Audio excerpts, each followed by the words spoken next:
If you're a longtime Portlander, you may know about the Guardian Angels. The volunteers walk the streets to try to make them safer for their neighbors.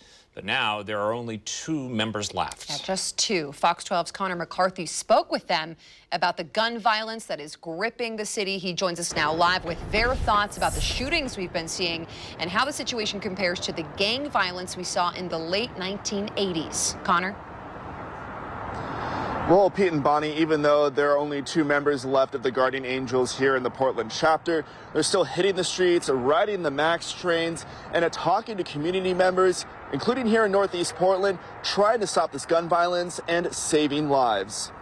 You may recognize them from their red berets or their bomber jackets from the 1980s, and the Guardian Angels' mission is still the same: patrolling the streets and protecting their neighbors. Portland's gun violence epidemic is once again calling them to help the community they love. It breaks my heart to see everything that's happening, and I think so much of it is preventable, but we all have to work together to make that change. Kristen Bloom and Lisa Campos are the last 2 Guardian Angels in Portland. Not too long ago, there were over 100 members.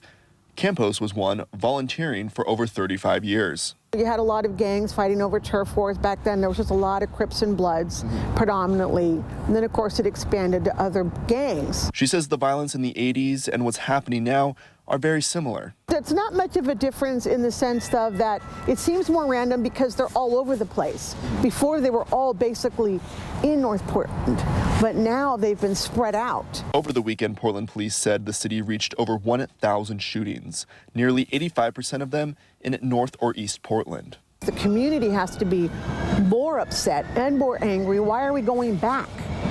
Why are we going back? That's awful. It's shocking to me. I mean, even just in a year's time, how that could happen. I scratch my head sometimes and just wonder what caused this. No matter the root cause, the Guardian Angels say they want solutions now. We need more officers. Those officers need more resources, which costs money.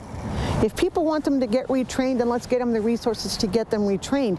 But we also need other resources other than that, outside organizations that can reach out to the gang members where they have a rapport and that can work with police officers hand in hand, and that's how it used to be. Campos says Portlanders need to remember the past. Remember the times when windows were boarded up, people were scared to walk on the street, and dozens of families lost loved ones to gun violence. No matter what, sometimes things are cyclical. But at the same time, you feel frustrated because you already know you've been there, done that. Why are we going there again? Didn't we learn? Well, Pete and Bonnie, Campos and Bloom say that they do need help and they're looking for more volunteers.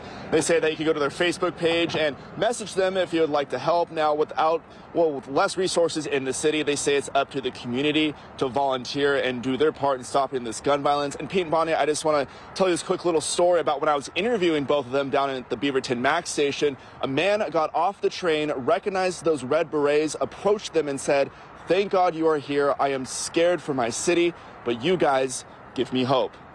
Live in Northeast Portland, Connor McCarthy, Fox 12 Oregon.